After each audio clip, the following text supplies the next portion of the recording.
நம்ம நெக்ஸ்ட் எங்கே போகிறோம்னு பார்த்தீங்கன்னா ஃபிஷர்மேன் வார்க். இங்கேருந்து ஃபிஷர்மேன் வார்க் பார்த்தீங்கன்னா ஒரு 3 to 4 மைல் வரும்னு நினைக்கிறேன். நம்மளோட பிளானே பார்த்தீங்கன்னா வந்து பப்ளிக் டிரான்ஸ்போர்ட்டோ இல்லை வந்து கேப் பிடிச்சி வந்து நம்ம எஸ்எஃப்ஓ சுற்றி பார்க்கணும் அப்படிங்கிறது தான். அதனால் நம்ம காரை வந்து ஹோட்டல்லையே பார்க் பண்ணி வந்துட்டோம்.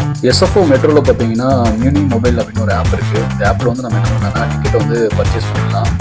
இல்லை நம்ம வந்து பஸ்ஸில் கூட என்ன பண்ணலாம்னா நம்ம வந்து டிக்கெட்டை வந்து பே பண்ணிக்கலாம். இந்த மினி மொபைலில் யூஸ் பண்ணோம்னா நம்மளுக்கு வந்து ரொம்ப கன்வீனியண்ட்டாக இருக்கும். ஏன்னா டிக்கெட் அதில் ஈஸியாக பர்ச்சேஸ் பண்ணிவிட்டு நம்ம வந்து இங்கே வந்து டேப் பண்ணால் மட்டும் போதும்.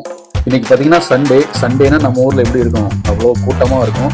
பட் இங்கே பார்த்தீங்கன்னா பஸ்ஸே வந்து அப்படியே எம்டியாக காலியாக இருக்குது. இங்கே பார்த்தீங்கன்னா வந்து நம்ம டிக்கெட் வந்து மல்டிபிள் டிக்கெட்ஸ் இருக்கும். ஒன்று வந்து 1 வே டிக்கெட்ஸ் இருக்கும், 1 டே பாஸ் மாதிரி இருக்கும். யூஸ்வலாக நம்ம ஊர்லலாம் இருக்குங்களா அதே மாதிரி தான் இங்கேயும் இருக்குது. நம்ம 1 வே டிக்கெட் எடுத்தோம்னா பார்த்தீங்கன்னா $3 ஒரு டிக்கெட்டு. இதே வந்து 1 டே பாஸ் மாதிரி எடுத்தோம்னா $5.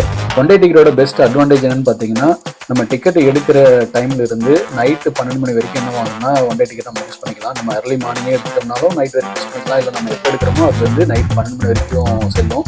இதுவே வந்து 1 வே டிக்கெட் எடுத்தோம்னா மேக்ஸிமம் வந்து 2 ஹவர்ஸ்க்குள்ளே நம்ம வந்து எங்கே ஏறி இறங்குறோமோ அது வரைக்கும் செல்லும். அதுக்கப்புறம் வந்து மறுபடியும் நம்ம டிக்கெட்டை வந்து பர்ச்சேஸ் பண்ணணும்.